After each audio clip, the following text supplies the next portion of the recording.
You know, I didn't think it was possible for things to get this bad for Democrats, but somehow, some way, the Democrat Party right now in Maine, they are in DEFCON 1. Everything that could go wrong has gone wrong.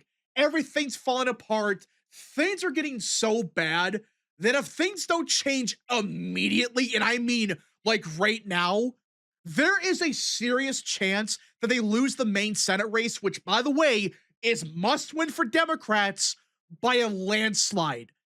That's how bad things are getting in the state of Maine. And for those that live under a rock and don't know what's going on, Graham Plattner, the Democrat nominee for the US Senate, who, by the way, not even a month ago won his primary with over 70% of the vote over Jana Mills, who, by the way, is the current governor. I know she technically dropped out, but still, Graham Plattner, just a month ago, got 70% of the vote. The Democrat Party was allegedly 100% behind him.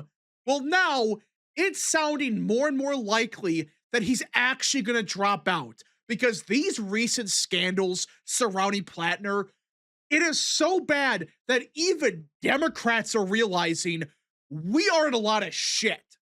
We are completely screwed because the scandals that came out a couple days ago, it's really bad. We're talking about sexual assault and really bad stuff. The scary part is that's not even the worst of it. There are allegedly far worse scandals coming out surrounding Plattner in the coming days. And Democrats realize this. Plattner, even before the scandals, he was tanking in the polling, and they all at the 11th hour began to bail from him. Every major Democrat that just 5 minutes ago, they loved Plattner, they were backing him, they were defending him, they have all bailed on him. They're trying to force him out of the race because they know that already he's probably going to lose. And we're not even to the worst of the scandals. So it's probably going to get even worse for Plattner. That's why they're trying to force him out. Not because he did these horrendous acts. They're only worried about it now because he's about to potentially lose by a big margin. Isn't that just sickening, by the way? They probably knew about these scandals for God knows how long. They probably knew about this for months, but they didn't care about it until after the fact, after the primary, when they had an opportunity to deal with Plattner then. But they waited until a month after the fact, right before the deadline to force him out, to pull this stunt and say, he's got to go now. He's a horrendous person. Really? You didn't know that at the time? But here's the thing, and this is why this is such a crazy scenario, and this is why no matter what happens here, I think Dems are screwed in Maine. Because it's not up to the Democrat Party if Plattner drops out. No, no. Plattner himself has to drop out. And that is the number one problem Dems have here. He has to make the decision to go away. And guess what? So far, he's been very stubborn.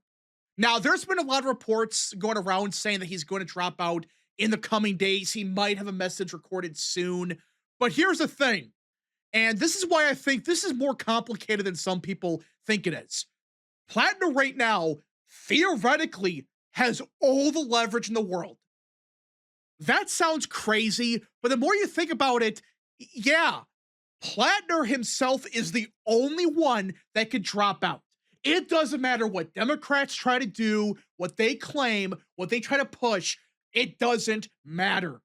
Graham Plattner needs to drop out himself. If he doesn't, guess what? Democrats, they will get crushed in November. And Plattner, I think, understands that. That's why he hasn't immediately dropped out. I still think he does in the coming days. But what's going on right now, there is kind of a power struggle brewing in Maine between Plattner's campaign and the Democrat Party. Plattner himself, he wants to pick his handpicked successor. Democrats, for obvious reasons, don't want to do that. Do you see the issue with this? Already, it's not just rumored or private speculation. We have Democrats and Plattner people, like, they're putting out statements as we speak, bitching about the other side. Look at this. The Plattner campaign, they attacked the Democrat Party of Maine. They attacked them for a rigged process, for being undemocratic, blah blah blah, and that they stand for democracy and the working class. Maine Democrats, they clap back with their own statement, attacking Plattner. You see the issue here? The Maine Democrats are mad because Plattner wants to handpick his successor, and they don't want to do that. Because guess what? No matter who you pick, if they're seen as the handpicked successor to Graham Plattner, and that, yeah, the Democrat Party, they all united around this guy, what do you think's gonna happen in a couple of months? That is a horrific look. It makes it seem like Democrats, they willingly gave this guy control over their entire process. Plattner, meanwhile, he understands this. He wants his own handpicked candidate to be the nominee. If it's not him, it's somebody he picks. Maine Democrats, they don't want that. But allegedly, we have a report going around, and some people are confirming this, that Graham Plattner might have his handpicked successor if he does drop out. And it's not Troy Jackson, which most people assumed. A lot of people in the grassroots of the Democrat Party, they want Jackson. No, it's not him. It's his random state rep, who, by the way, this random state rep, she is one of the few Democrats going around and defending Plattner. You think I'm exaggerating, but look at this. He defended Plattner. He will not slander either side, and that there are no winners here. It's horrific what occurred, blah, blah, blah. Yeah, that's right. So Plattner's handpicked successor is one of the few people going around and actively defending him. Yeah. This is the issue. The Democrat Party, they're just fucked when you think about it.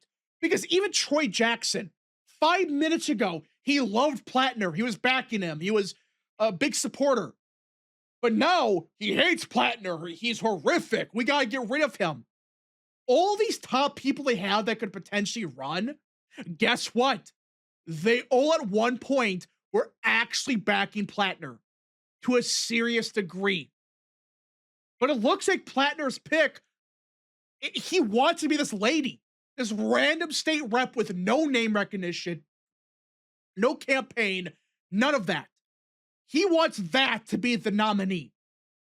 Yeah, so as you can tell, this puts Democrats in a lose-lose scenario. What do? If you don't pick his handpicked successor, he's not going to drop out. He may drop out after the fact, after the deadline on Tuesday, I think.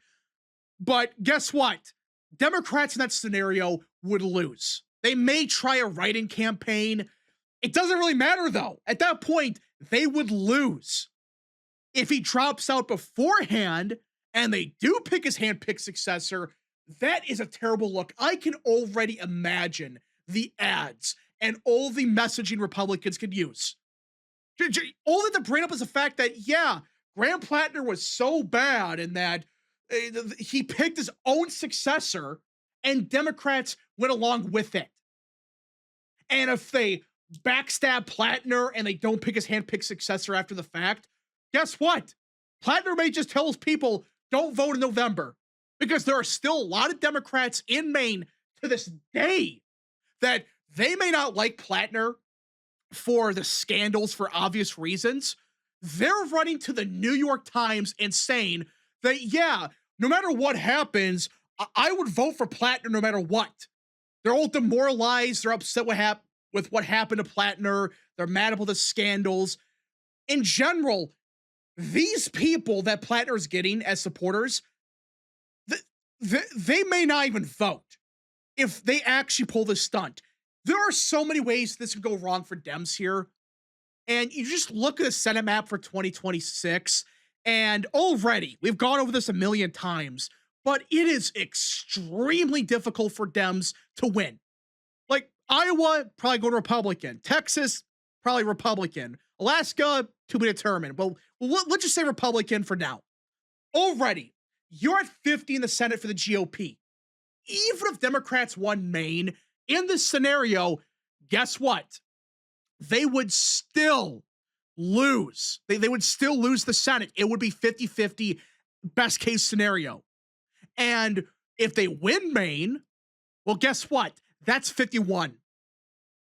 If they win Maine, there's no pathway for Dems. Even if they win Michigan, Ohio, New Hampshire, North Carolina, Georgia, they run the table. It doesn't really matter. You have to win Maine as a Democrat to win a Senate majority. So, yeah, that's the issue Democrats have here. And no matter who they run, this black cloud is going to follow them no matter what happens. Because all these people, yeah, I know the majority of them, they're attacking Plattner now and trying to force him out. They at one point were celebrating the guy. They were saying he is a future presidential nominee. He is the future of the GOP. We got to stop Susan Collins, or the future of the Democrat Party. But now they're all saying we hate the guy. He's horrific. You knew the entire time this was a cover-up. Then they began to realize he's going to probably lose, so we got to release everything we got in the guy. And now he's going to probably drop out. But no matter what happens, this becomes such a complicated mess. If Democrats go with the handpicked successor, they probably lose. They go against Plattner, they probably lose. They go with Plattner, they lose. And even if they run somebody like Troy Jackson, which may salvage some progressive support, maybe, again, you have to build up a brand new campaign, maybe not from scratch, but you only have like 2 to 3 months to really not just unite the party, which is going to be very difficult. The Maine Democrat Party right now is such a mess. You got to appease everybody. The moderates, the progressives, the nutcases, all of them. Not just that, build up a real campaign, find a way to distance yourself enough from Plattner, yet get his core voters to vote for you, and convince enough independents and get your name out there in just 2 to 3 months to vote for you. That's the issue. There's not enough time for this. The same thing happened in 2024. I know compared a presidential race to a Senate race is obviously 2 completely different animals. But guys, Democrats tried the same stunt and it failed. They did not have enough time. Now they got to go against Susan Collins, who already has all this money, already is surging in the polling. Democrats have all these major scandals. You have 2 to 3 months to build up a brand new campaign from maybe not nothing, but because you're going to have probably the core infrastructure for Plattner's campaign. Still, that's not enough. That's kind of the point of a primary. The point of a primary is, yes, to win your party's nomination, get enough voters, but also just get your campaign ready for the general. They don't got that time.